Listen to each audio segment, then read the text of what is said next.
honrado, agradecido. Nós temos algumas dificuldades. Primeiro, as inscrições. Quase não iríamos realizar o dialogar, porque não tínhamos inscrições suficientes. Há cerca de dia 5, no prazo final, nós tínhamos apenas 9 inscrições. Mas graças aos esforços de alguns irmãos, entre eles o pastor Alonso, que ligou para meio mundo aí, o nosso dialogar estava sendo... algumas pessoas não estavam querendo a realização do dialogar, então estavam fazendo um teste de cancelamento. Graças ao esforço do pastor Alonso, que já falava de Alonso. Cadê você, Alonso? Agradecer ao Alonso pelo empenho, pelos preleitores que aceitaram também o convite, o desafio de estar aqui conosco. Nós vamos poder realizar o dialogar.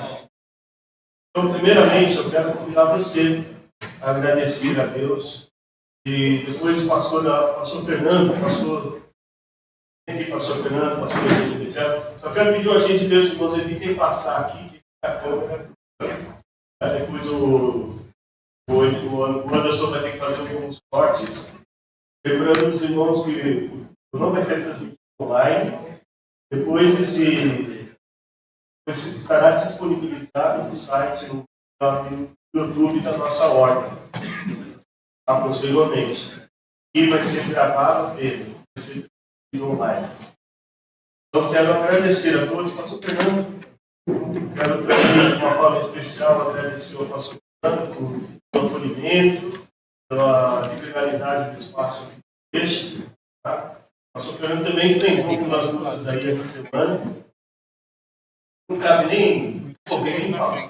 Mas agradecer a Deus pela vida que passou por Fernando. Eu quero convidar uma orar pela abertura ao nosso dialogar.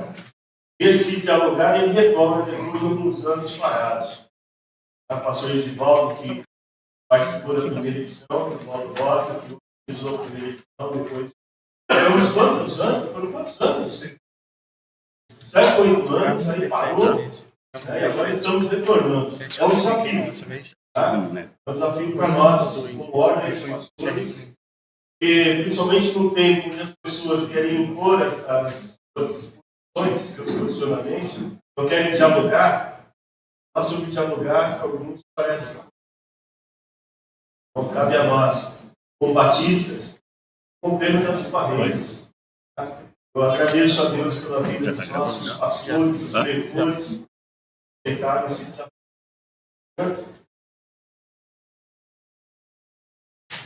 Legal, assim, né? A Betel, igreja de pessoas imperfeitas, começando o pastor dessa igreja aqui. É uma honra poder pode ouvir.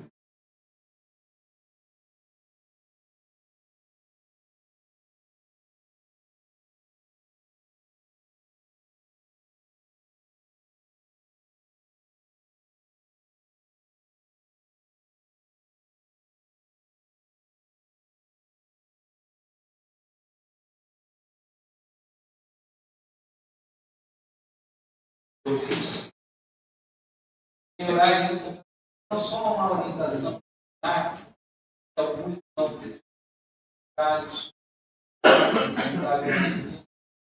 ou pegando elevador, solo, vários para a nossa. Desejo que você possa fazer melhor que o nosso lugar. Por que, amigão? Você está vendo? Oi? Consegui monitorar aqui. Não, Qual é o dispositivo aqui? Dá para aqui? é Yamaha.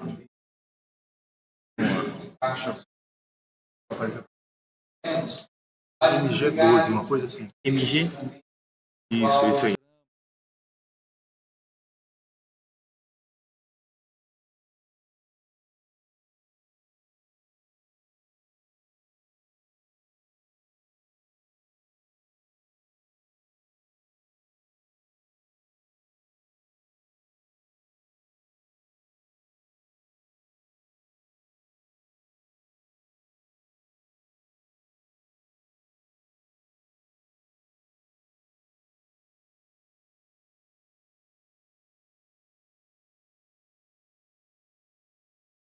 netos trabalham, meu Pai, das mais diferentes do estado de São Paulo. Seja visitando cada coração, cada pastor aqui, cada ouvinte, cada servo. Nós, ó Pai, vamos a forte para nós e vamos sair daqui edificados, encorajados a realizar muito mais realizado. Ajude-nos, ó Pai, a estarmos em condições de rota também. Esse encontro abra portas para relacionamentos que vão edificar, ó Pai, a vida de cada um que aqui se encontra. Espírito Santo de Deus, eu também peço uma bênção especial para as famílias de cada um, ó Pai, que aqui se encontra. Fortaleça, Pai, essas famílias, as nossas famílias, que elas possam ser visitadas pelo Senhor, assistidas pelo Senhor e supridas pelo Senhor.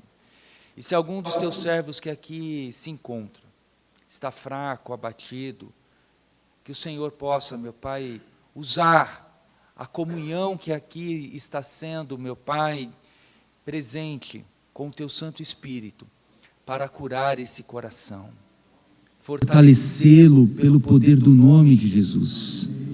Ó Deus, obrigado pela liderança da Ordem dos Pastores Batistas do Estado de São Paulo. Abençoe, meu Pai, cada um deles, assim como a cada preletor. Em nome de Jesus, amém. Deus abençoe a todos e um excelente congresso Dialogar. Paulo, por favor. Coisa comum que o Paulo tem é que ele é São Paulino. Perdemos ontem, mas faz parte. Éramos invictos até ontem, né, Paulo? Sei o quê? Gente, o Paulo é pastor da Igreja Presbiteriana Metropolitana na cidade de Campinas, professor de teologia no Seminário Teológico Servo de Cristo, é um colega. Também no Seminário Presbiteriano do Sul, Avenida Brasil, 1888. E do ladinho, hein, Paulo? Já fui muito naquela biblioteca. Hein? Então, quero agradecer pela sua vida, fique à vontade. Bom? Deus possa te usar para falar conosco. O Paulo ele vai precisar sair na hora do almoço. Então, se você tiver perguntas, pode também ir colocando aí, mas provavelmente o Paulo não vai poder responder, mas o Zé pode. Então, isso é para ele, porque ele precisa buscar os filhos dele. Ele mora aqui mesmo na Zona Norte, ele precisa buscar os filhos dele na escola, então você não precisa justificar, eu já estou avisando que você...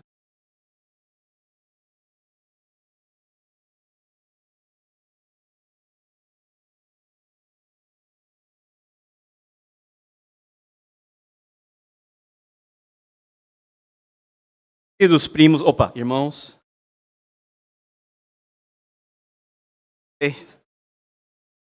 Como é bom estar entre irmãos, não é verdade?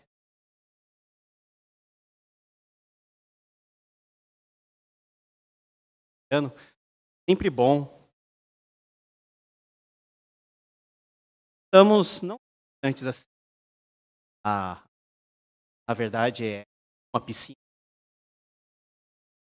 Sabe, eu estou na igreja em Campinas, em plantação, os batistas morrem de inveja da nossa. Nós somos. Para que os presbiterianos usam a piscina? É lógico que é para o lazer, né?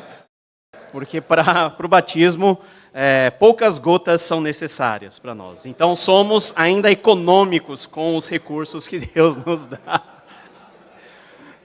Só uma provocação para deixá-los atentos aí ao tema aí proposto. E a pergunta que eu vou tentar responder: há mais de um evangelho no Novo Testamento? Para isso, eu gostaria de ler com os irmãos o texto de Romanos, capítulo 1, versículos 16 e 17. Creio que os irmãos já têm na cabeça. Pois não me envergonho do evangelho, porque é o poder de Deus para a salvação de todo aquele que crê, primeiro do judeu, depois do gentio. Porque no evangelho é revelada a justiça de Deus, uma justiça que do princípio ao fim é pela fé, como está escrito: o justo viverá pela fé. Amém. Senhor nosso Deus, que as palavras dos nossos lábios e o meditar do nosso coração sejam aceitáveis a Ti. Assim, rogamos em nome de Jesus. Amém. Essas palavras do apóstolo Paulo à igreja de Roma não apenas abrem a epístola com um vigor doutrinário, mas capturam também o cerne da fé cristã. O Evangelho não é uma mensagem meramente religiosa, mas o poder de Deus em ação, operando na salvação, revelando a justiça e a vontade de Deus, não como um elemento pontual, mas como um elemento, como o próprio Paulo fala, que do princípio ao fim, todos os dias da nossa vida, é assimilado pela fé, a fé que o justo professa. E desde os tempos apostólicos, a igreja tem se debruçado sobre essas palavras para compreender o que elas significam e também a proclamar o Evangelho, esse Evangelho com fidelidade, profundidade e com um senso de urgência. Entretanto, existe uma questão preliminar antes que deve ser feita e talvez seja a pergunta mais fácil, porém também a mais complexa de ser respondida por nós, que estamos nesse campo já há muito tempo. O que é o Evangelho? Talvez, se nós perguntássemos isso para a nossa membresia, para o nosso povo, eles sabem o que é, mas talvez não sabem articular em palavras. E não saber articular em palavras implica que nós sabemos, mas podemos não saber tanto assim, ou podemos saber de uma forma talvez distante do propósito central e do personagem central dessa mensagem. Várias coisas podem vir à nossa cabeça quando falamos sobre o Evangelho. De acordo com o contexto onde essa palavra é empregada, esse Evangelho pode assumir vários significados. Desde o Evangelho como sinônimo da própria palavra de Deus, até o Evangelho como um tipo de fenômeno religioso ligado aos evangélicos. Mas no sentido que primariamente nós temos, e utilizado em primeiro lugar pelo evangelista Marcos, Evangelho é um tipo de gênero literário que nós temos no Novo Testamento. 4 evangelhos que carregam esse nome. E um gênero literário que traz características próprias, um sentido teológico peculiar, partindo de gêneros literários que já existiam no período grego. Os gregos gostavam de narrar e falar sobre os seus grandes heróis, sobre pessoas importantes, fazerem os seus elogios ou elogias, principalmente por ocasião da morte, em homenagem a pessoas que deixaram lições importantes para a posterioridade. Essa palavra evangelho, que vem do contexto grego, que no começo significava algo relacionado à recompensa dada ao mensageiro, depois de um certo tempo começou a ser identificado com o teor da própria mensagem, chegando na tradução que nós conhecemos como a boa notícia. E diante dessa palavra, e diante do tema proposto a nós hoje, se há mais de um evangelho no Novo Testamento, eu creio que devemos responder de 2 formas. Que sim, o Novo Testamento apresenta, em termos técnicos e clássicos, 4 evangelhos, considerados como biografias teológicas, que nos apresentam juntos o quadro completo e complexo de Jesus de Nazaré.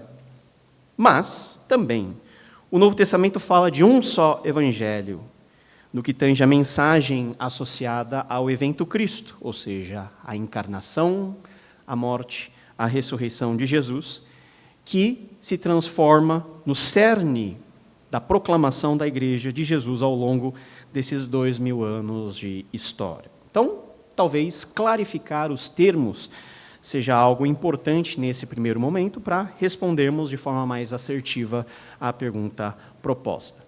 O Novo Testamento começa com 4 livros que, desde os primeiros momentos da fé cristã, receberam o título de evangelhos. Nós sabemos, Mateus, Marcos, Lucas e João, e cada um deles apresenta um testemunho parecido, porém não tanto, convergente, que se complementa sobre a vida, o ministério e a pessoa complexa de Jesus de Nazaré. Se nós fôssemos colocar uma pessoa aqui na frente e fôssemos analisá-la, com certeza existiria muitas perspectivas para se falar de uma mesma pessoa. Porque o ser humano é complexo, é mergulhado numa complexidade que ele próprio não consegue exprimir e explicar em palavras. Quanto mais o Filho de Deus, o Deus encarnado, aquele que é verdadeiramente Deus e verdadeiramente homem, o quanto ele é complexo na sua perfeição, na sua humanidade, na sua divindade. E por isso, aprove a Deus, reúne 4 pessoas que, com perspectivas ora semelhantes e também ora divergentes, mas não distoantes, complementares, vão falar desse Filho de Deus que teve um ministério peculiar na história da humanidade. Por exemplo, Mateus destaca Jesus como o Messias de Israel, aquele que cumpre nele as profecias dos santos profetas do Antigo Testamento. Marcos, provavelmente o mais antigo, fala de forma direta e sem rodeio sobre esse que é o Filho de Deus que vence o mal através do sofrimento. Lucas, com seu estilo refinado e com seu estilo bem profundo, foca na compaixão de Jesus, especialmente por aqueles que a sociedade abandona, mulheres, pobres, pessoas que são marginalizadas, estrangeiros, e João vem com o seu refino teológico falando sobre a questão da divindade de Jesus, focado muito mais naquilo que Jesus diz do que propriamente naquilo que ele fez. E esses 4 livros, esse quaternário dos evangelhos, nos faz enxergar esse Jesus que é o centro do cristianismo. E que nos joga a segunda definição que tange a mensagem do evangelho, como a boa nova de que Deus em Cristo Jesus veio ao mundo para redimir os pecadores e inaugurar o seu reino, e essa pode ser uma definição bem concisa daquilo que nós podemos chamar de evangelho. Então, além de ser um gênero literário, o evangelho é uma proclamação de salvação, e nesse sentido, a igreja tem um único evangelho, que é para todos, em todos os tempos, que engloba não somente momentos particulares de recorte do ser humano, mas engloba toda a essência e existência do ser humano, na sua integralidade, na sua totalidade. O termo evangelho era utilizado no mundo greco-romano para designar as boas notícias referentes ao imperador, a tudo que acontece dentro da sua esfera de governo, o imperador visto como um Deus vivo, como alguém que tinha o poder de todas as coisas, considerado como salvador do mundo, aquele que traz iluminação a todas as pessoas. Então, qualquer tipo de conquista relevante era considerado como uma boa notícia para o império daquele contexto, o nascimento do herdeiro, grandes vitórias. Tudo isso era considerado como uma forma de propaganda e, ao mesmo tempo, uma forma de consolidação do poder dessa pessoa. E o cristianismo primitivo reapropria, ressignifica essa expressão com a sua profundidade teológica e também escatológica. O verdadeiro evangelho é a notícia de que Jesus Cristo, crucificado e ressuscitado, é o Senhor e Salvador do mundo. Títulos outrora conferidos ao imperador romano, a César. O apóstolo Paulo define, na sua primeira carta aos Coríntios 15, 5-3, o conteúdo do evangelho que recebeu e que transmitiu, ou seja, Cristo morreu pelos nossos pecados segundo as Escrituras. Ele foi sepultado e ressuscitou ao 3º dia segundo as Escrituras. E essa mensagem não é um mero conselho ou uma sugestão espiritual, que muitos consideram que o evangelho seja. É uma notícia objetiva com implicações eternas. E sendo assim, o evangelho cujo centro é a pessoa de Jesus de Nazaré é multiforme em seus resultados na vida da igreja, o corpo daqueles que são discípulos de Jesus Cristo. E ao longo da história, teólogos cristãos procuraram esclarecer e desenvolver o conceito de evangelho e aplicar esse conceito na vida normal da igreja.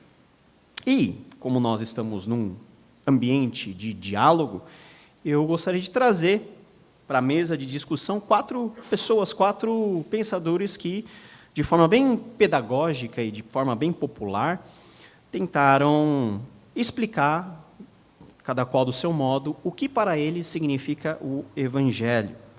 Então, como um bom presbiteriano, eu trago 2 presbiterianos, né?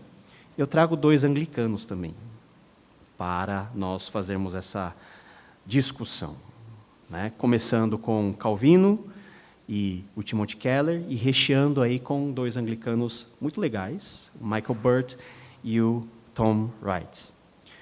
Com isso, eu desejo olhar para o Evangelho, que é a mensagem única do Novo Testamento, como algo que atinge a vida dos seguidores de Jesus de uma forma inteira, integral, desde o seu momento de conversão até a consumação de todas as coisas. E, na verdade, nós podemos entender o Evangelho como o grande fio condutor que dá sentido àquilo que nós temos como a narrativa principal das Escrituras, que começa na criação, tem a sua crise na queda, tem a sua solução na redenção, tem o desdobramento na missão da igreja até o dia da consumação. No cerne de todas as abordagens teológicas sérias do Evangelho está a confissão essencial de que Jesus Cristo é o conteúdo fundamental dessa mensagem. O Evangelho não é primariamente uma mera doutrina, ou um programa moral, ou um chamado a uma prática religiosa, mas é o anúncio público de uma pessoa, Jesus de Nazaré, o Cristo, o Filho de Deus. Ele é o centro da mensagem, o agente da salvação, o alvo objetivo da fé cristã. Como Lutero disse, tirar Cristo das Escrituras é como tirar o sol do mundo. E da mesma forma, remover Cristo do Evangelho é esvaziar essa mensagem da sua glória, graça e poder. Cristo é o centro do Evangelho porque nele se cumpre a justiça de Deus. Porque nele a misericórdia divina é manifesta. Nele a criação é reconciliada com o seu Criador. Ele, Jesus Cristo, é o Verbo encarnado, o Cordeiro de Deus que tira o pecado do mundo, o Senhor ressuscitado que reina sobre tudo e sobre todos. Logo, a vida, morte, ressurreição e exaltação de Jesus não são apenas eventos salvíficos, mas a própria substância do Evangelho.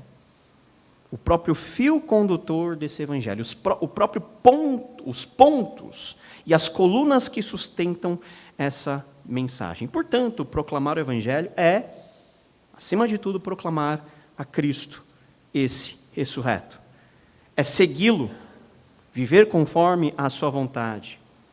E vivenciar esse Evangelho na vida da igreja significa tornar visível sua presença entre nós. É o aspecto verbal que se manifesta de forma visível, de forma tangível dentro das nossas comunidades e a partir da nossa comunidade em relação ao mundo, que é a audiência maior dessa mensagem. Por meio da palavra pregada, por meio dos sacramentos celebrados, da comunhão partilhada, da missão estendida ao mundo, nós levamos ao mundo aquilo que o mundo mais precisa, que é Jesus Cristo, aquele crucificado, aquele que ressuscitou, que é o cerne dessa mensagem que, ao longo de muitos tempos, muitas pessoas se debruçaram para tentar definir. Começando, então, com Calvino. É lógico que um presbiteriano vai começar com Calvino, senão não seria um presbiteriano nata, né? Para João Calvino, o Evangelho é o coração pulsante da revelação cristã. Nas Institutas, ele afirma que o Evangelho é a doutrina pela qual a justiça de Cristo nos é oferecida para que, reconciliados com Deus, tenhamos a certeza da nossa adoção como filhos. A justificação pela fé, para Calvino, é a chave que abre as portas do reino de Deus ao pecador e a doutrina a partir da qual toda a teologia cristã deve ser compreendida.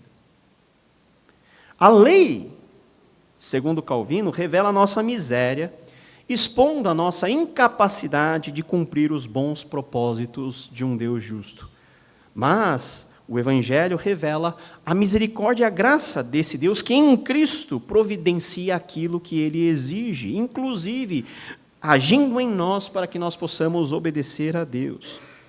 A cruz, então, se torna o local onde a justiça de Deus é plenamente satisfeita e, ao mesmo tempo, onde o seu amor é derramado sem medida. Jesus Cristo, o plenamente inocente, toma sobre si a penalidade do culpado para que este, pela fé, seja declarado justo, seja imputado de sua justiça e seja, diante de Deus, absolvido e salvo. A letra mata. O Evangelho, por meio da ação do Espírito, vivifica. Essa vivificação não é uma elevação moral do ser humano, mas a imputação da justiça de Cristo e a regeneração operada pelo Espírito Santo. Então, o Evangelho é eficaz, porque não apenas informa, mas transforma. E a fé, nesse contexto, é obra do Espírito Santo, instrumento por meio da qual nós nos apropriamos da justiça de Deus, oferecida por meio de Jesus Cristo, não sendo apenas um mero consentimento intelectual, mas uma confiança viva no Redentor. E essa compreensão tem implicações profundas para a vida do crente e na igreja. Gera humildade, pois o cristão sabe que não tem mérito algum diante de Deus. Produz segurança, ou seja, o crente vive com a garantia de que Deus o sustenta em todos os momentos. Gera gratidão, ou seja, a vida cristã torna-se resposta ao amor e à graça recebida. E, finalmente, fundamenta a santificação, pois aquele que foi justificado começa, pela ação do Espírito, a ser conformado cada vez mais à imagem de Cristo. E, nesse sentido, o Evangelho para Calvino é a dádiva da justiça de Deus ao injusto e a reconciliação com o Pai por meio do Filho e a comunhão com Deus pela ação do Espírito Santo. Não é uma fórmula de conforto, mas uma convocação à fé, à formação de uma nova vida pautada no arrependimento. Porém, nós vemos uma ênfase muito individual na percepção de Calvino. Dado o tempo e o contexto onde ele escreveu as suas doutrinas e o nascimento de todo o movimento que leva o seu nome, a preocupação individual é importante. A questão da posição salvífica é fundamental, mas ela não é a única coisa que acontece. Ela abre as portas para entendermos a realidade que nós temos revelado no Evangelho com relação a pecadores que são justificados. Mas a pergunta que fica é, e a partir disso o que acontece? Temos santificação, temos a segurança da salvação na perspectiva calvinista? Tudo bem, mas o que mais esse Evangelho tem a nos trazer? E quais outras perguntas o Evangelho pode responder? Então eu considero que o pensamento de Calvino é um pensamento basilar, sobre o qual muitas outras coisas podem ser trazidas à discussão. E é nesse sentido que eu vou para um teólogo de hoje, saindo do século XVI para um teólogo que hoje vivo está, que é o Michael Bird, teólogo australiano, anglicano, e ele fala do Evangelho como uma história redentora. Ele amplia a compreensão do Evangelho para incluir toda a narrativa da vida de Jesus. Ele define o Evangelho como a boa nova de que o reino de Deus foi inaugurado na vida, na morte, na ressurreição e na exaltação de Jesus, o Messias, o Filho de Deus e Senhor, e que isso tem implicação direta na vida, não somente da comunidade daqueles que creem, mas é o aspecto formativo de uma narrativa muito maior, que engloba muito mais coisas. O Evangelho, para o Bird, não se resume apenas à justificação, embora a justificação seja essencial. O Evangelho é também a proclamação da realização das promessas de Deus. da entrada na nova criação e da derrubada das potências malignas que, ora, reinam no mundo. Ele insiste que a boa nova, o Evangelho, não pode ser reduzido a um plano de salvação individual, como nós certamente estamos acostumados a entender a mensagem do Evangelho, mas deve ser entendido como uma grande história de Deus que redime o mundo em Cristo Jesus. Ou seja, Deus não está interessado apenas em salvar pessoas, Deus está interessado em redimir tudo aquilo que Ele criou. Ele destaca que o Evangelho está enraizado na história de Israel, cumpre as promessas feitas por Deus a Abraão, a Davi, e inaugura uma nova aliança, sendo que Jesus é apresentado como o centro dessa nova aliança, como o segundo Adão, como o verdadeiro legislador, como o representante de Israel. O Evangelho, assim sendo, é uma mensagem de salvação e um chamado a participar da história que Deus está escrevendo no mundo. Nesse sentido, aquilo que nós fazemos também importa e está sob o guarda-chuva daquilo que o Evangelho nos propõe a fazer. Deus está escrevendo uma história no mundo e Ele usa o seu povo para tal. A resposta ao Evangelho na teologia do Burt é uma fé obediente.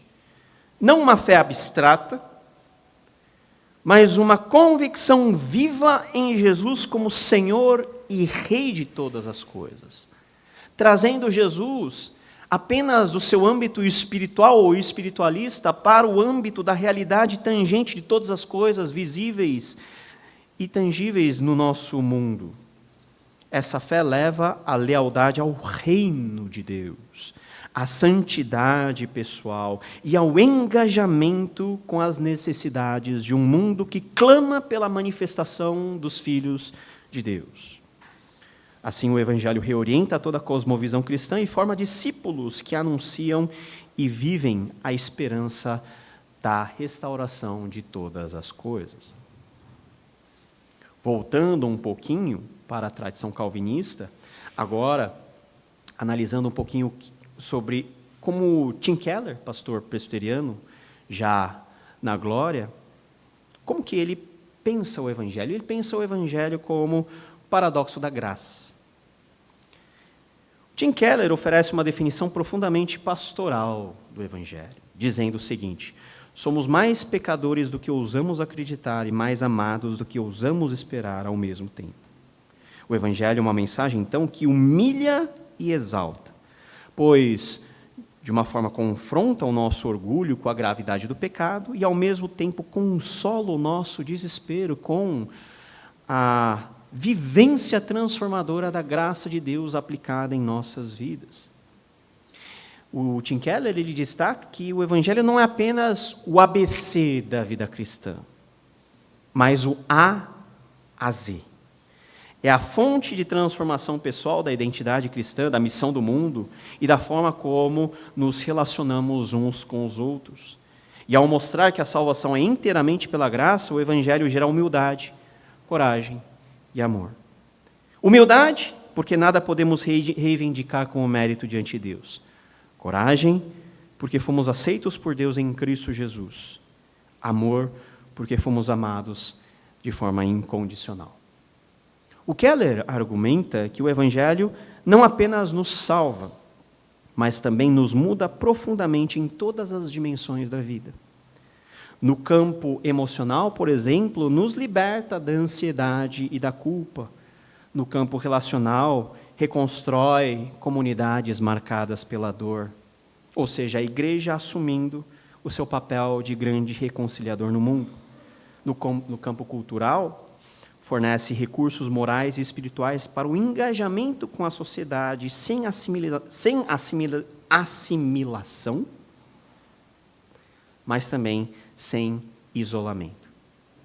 E essa é uma mensagem tão importante para um momento que nós vivemos, que é um momento de bolismo, ou seja, cada um na sua bolha e cada um enxergando o outro da outra bolha como inimigo, levando no nível pessoal diferenças que poderiam ser muito bem resolvidas ao redor de uma mesa. O Evangelho, segundo Keller, tem a força para renovar não apenas o indivíduo, mas culturas, cidades e estruturas sociais, quando crentes vivem como sal e luz, impulsionados pela graça. Uma igreja, como ele defendia, centrada no Evangelho, se tornaria uma comunidade terapêutica, missional, acolhedora, onde pecadores encontram perdão, cansados encontram descanso, céticos encontram razão para crer. E dessa forma, o paradoxo da graça, que nos rebaixa e eleva ao mesmo tempo, é a dinâmica vital da espiritualidade cristã que advém da compreensão correta do Evangelho de Jesus de Nazaré.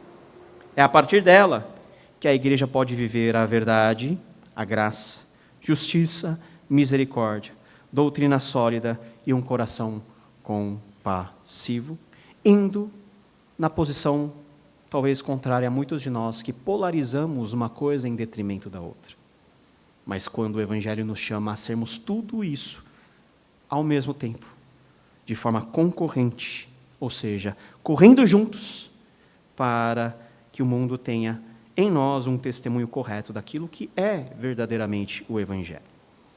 E por fim, indo para o tio Tom Wright, um velhinho muito simpático, né, por sinal, o Evangelho como reinado restaurado.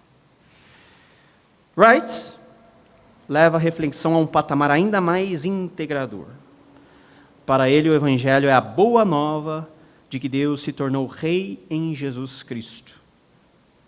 Ou seja, o Evangelho é a proclamação de que o Deus de Israel se tornou rei de toda a terra por meio de Jesus, o seu Messias.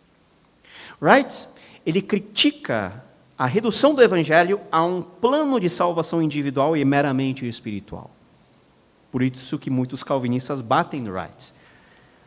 Para ele, o Evangelho é escatológico, público e restaurador. Uma vez que Jesus é o cumprimento da história de Israel, a resposta à esperança dos profetas e o Senhor que derrota os poderes do mal por meio da vitória na cruz. A boa nova, o Evangelho, não é apenas que pecadores podem ir para o céu, mas que Deus começou a restaurar a criação através da ressurreição de Jesus, o verdadeiro Filho de Deus e o Senhor de toda a terra. Lógico que uma coisa não exclui a outra. São coisas absolutamente integradas. O Evangelho, nessa visão, inclui a afirmação de que a nova criação começou já com a ressurreição e que os cristãos hoje são convocados a viver como agentes dessa nova realidade, nessa tensão dialética entre o já e ainda não. Encarnando hoje, no ainda não, o já da esperança desse reino de Deus. A missão da igreja, então, não se limita apenas a salvar almas, mas a testemunhar a realidade do novo mundo que Deus está formando em Cristo. Um mundo de reconciliação, verdade, justiça e paz. Como nós precisamos disso. Wright também enfatiza o caráter político do Evangelho. Eita, mas agora o couro começa a comer aqui, né? Dizer que Jesus é o Senhor é uma declaração política. No primeiro século, era uma afirmação de rebeldia direta e de traição contra o imperador, que era chamado de Senhor. A mesma palavra, Senhor, era usada ao imperador. Então, no primeiro momento, quando se falava Senhor, as pessoas entendiam que era César. E esse Senhor, no Novo Testamento, é identificado com uma nova pessoa, Jesus Cristo. Não advindo das árvores genealógicas dos Césares, mas um revoltoso que morreu lá nos cafundós da Judéia, um Zé Ninguém, que depois de algumas décadas está causando uma comoção e virando o mundo de pernas para o ar. O Evangelho inclui essa afirmação. Ele é o cumprimento dessa profecia. Wright, ele também enfatiza que esse caráter político do Evangelho é algo que nós não podemos nos abster de pensar e de proclamar. Porque o Evangelho é uma confrontação dos poderes opressores e injustos com a autoridade legítima e restauradora de Jesus Cristo. E essa compreensão desafia os cristãos de hoje a viverem não apenas a sua piedade individual, mas a exercer a sua responsabilidade no campo público, promovendo sinais visíveis do reino de Deus em todas as esferas da sociedade. A igreja é a agência de salvação? É, mas pode ser muito mais do que isso. E o chamado do Evangelho é que a igreja seja, de fato, aquilo que as pessoas do mundo podem enxergar sobre a graça de Deus que restaura em Cristo todas as coisas, que faz convergir em Cristo tudo e todos. A fidelidade do Evangelho exige uma vida de discipulado integral, moldada pela narrativa bíblica, alimentada pelos sacramentos e guiada pela esperança da ressurreição. Para o Wright, o Evangelho transforma a ética, a economia, a ecologia, a espiritualidade. Ele, o Evangelho, redefine o que significa ser humano, não à luz da autonomia moderna, mas à luz da nova humanidade inaugurada em Cristo Jesus. E quais são as implicações práticas dessa colcha de retalhos que eu tentei trazer hoje? O Evangelho não é apenas assunto para pastores ou para seminaristas. O Evangelho molda o DNA da igreja de 4 formas. Tomando a perspectiva de Calvino, formando uma igreja centrada na cruz. Uma igreja que compreende o Evangelho como justificação pela fé, como reconciliação com Deus, onde a sua liturgia é marcada pela gratidão, sua pregação é cristocêntrica, os seus membros sabem que a sua identidade é recebida e não conquistada. Em segundo lugar, também por uma igreja que proclama a narrativa da redenção, de acordo com a perspectiva de Burt, ou seja, a compreensão do Evangelho como história que leva a uma compreensão de uma narrativa robusta, onde cada sermão, cada ação da igreja ecoa o drama bíblico da criação, queda, redenção e consumação, onde a formação do discípulo é uma formação integral, biblicamente integral, e integrada também às grandes questões do nosso tempo. Na perspectiva do Keller, nós temos uma igreja transformada pela graça, uma igreja que vive o paradoxo dessa graça, de uma forma humilde, acolhedora, confiante, generosa, relevante. Pessoas redimidas pela graça aprendem a perdoar, a servir e a viver com propósito. E, por fim, na perspectiva do Wright, uma igreja que exerce a sua vocação pública. Se o Evangelho é a proclamação de que Jesus é o Senhor, então a igreja não pode se esconder. A igreja se torna um sinal e instrumento do reino. Uma igreja comprometida com a justiça, com a verdade. A igreja que é o elo de ligação, uma cola espiritual a uma sociedade altamente fragmentada. O Evangelho que tem poder de exercer a sua voz profética, não tão próxima aos poderes do mundo para que ela não se corrompa e não tão distante para que ela não se torne audível.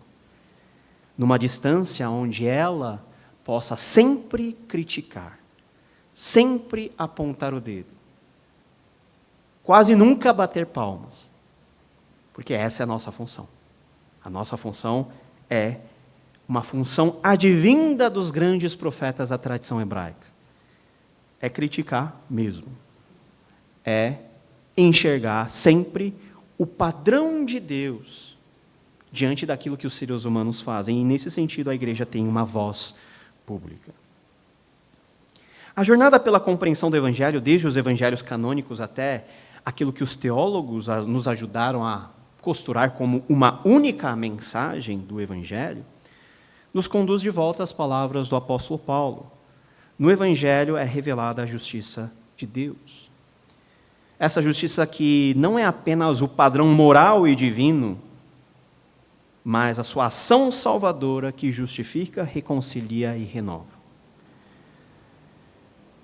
Vários teólogos oferecem lentes distintas, mas profundamente complementares que enriquecem a vivência prática da fé da igreja. E nós precisamos assimilar tudo isso à luz daquilo que o Novo Testamento nos apresenta como a realidade objetiva desse Evangelho. E assim nós podemos afirmar com clareza que há apenas um Evangelho no Novo Testamento como mensagem. Embora anunciado de uma forma quaternária, mas o cerne é apenas um só. Mateus, Marcos, Lucas e João nos apresentam mensagens distintas, muitas vezes, mas todos como um só testemunho de um só Jesus Cristo, que é o Senhor e cabeça da igreja. Essa diversidade de relatos, longe de fragmentar a mensagem, enriquece a compreensão do único Evangelho, aquele que proclama que Jesus é o Messias prometido, o Filho de Deus, o Salvador do mundo, que morreu para a nossa justificação, ressuscitou para a nossa salvação e que um dia voltará para julgar os vivos e os mortos, cujo reino não tem fim. As vozes de Calvino, Bird, Wright, Keller, Ziel Machado, Kenner Terra, Paulo On, devem fomentar essa unidade em torno daquilo que é essencial. Todas as vozes convergem para a centralidade de Cristo e para a boa nova de que por meio dele Deus reconciliou consigo todas as coisas. Há uma só mensagem, uma só esperança, uma só fé. E olha, um só batismo.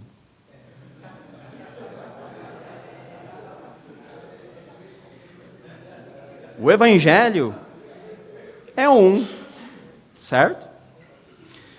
O Evangelho é um porque seu conteúdo é uma pessoa. Jesus Cristo, crucificado, ressurreto, exaltado. A igreja que se apropria dessa mensagem vive com ousadia e humildade. A igreja proclama sem vergonha, serve com compaixão, adora com reverência e também com entusiasmo.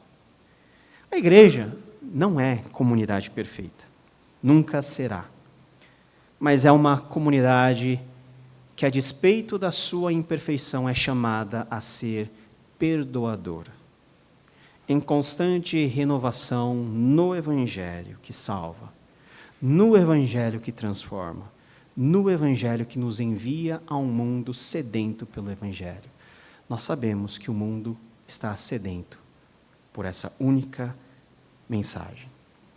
Seja no púlpito, na praça, no lar, na missão transcultural, no TikTok, de preferência não fazendo dancinha. O Evangelho é a força motriz da igreja. E como Paulo, nós podemos dizer que nós não nos envergonhamos do Evangelho, pois é no Evangelho que encontramos a justiça de Deus, que nos salva do começo ao fim, pela fé. Essa fé que sustenta o justo, pois o justo vive da fé. E a fé vem do Evangelho. E o Evangelho é Jesus de Nazaré. Aquilo que ele fez, aquilo que ele disse e aquilo que ele nos comissiona a fazer em resposta à sua graça. Senhor Deus, muito obrigado. Há um só Evangelho que nos une em uma só igreja, que hoje milita, que hoje sofre, que hoje encontra espaço para que a sua voz seja ouvida, que luta com as suas próprias mazelas, mas pedimos que Jesus, o único ator principal do Evangelho, nos ajude a caminharmos juntos, conscientes da nossa missão, conscientes do nosso lugar, fiéis a esse único Evangelho, única mensagem de reconciliação, de paz, de amor. que coisas secundárias que, por vezes, nos separam, não tenham entre nós voz suficiente para ofuscar o brilho, a glória, o esplendor do Evangelho revelado em Cristo Jesus, nosso Senhor, em nome de quem nós oramos. Amém.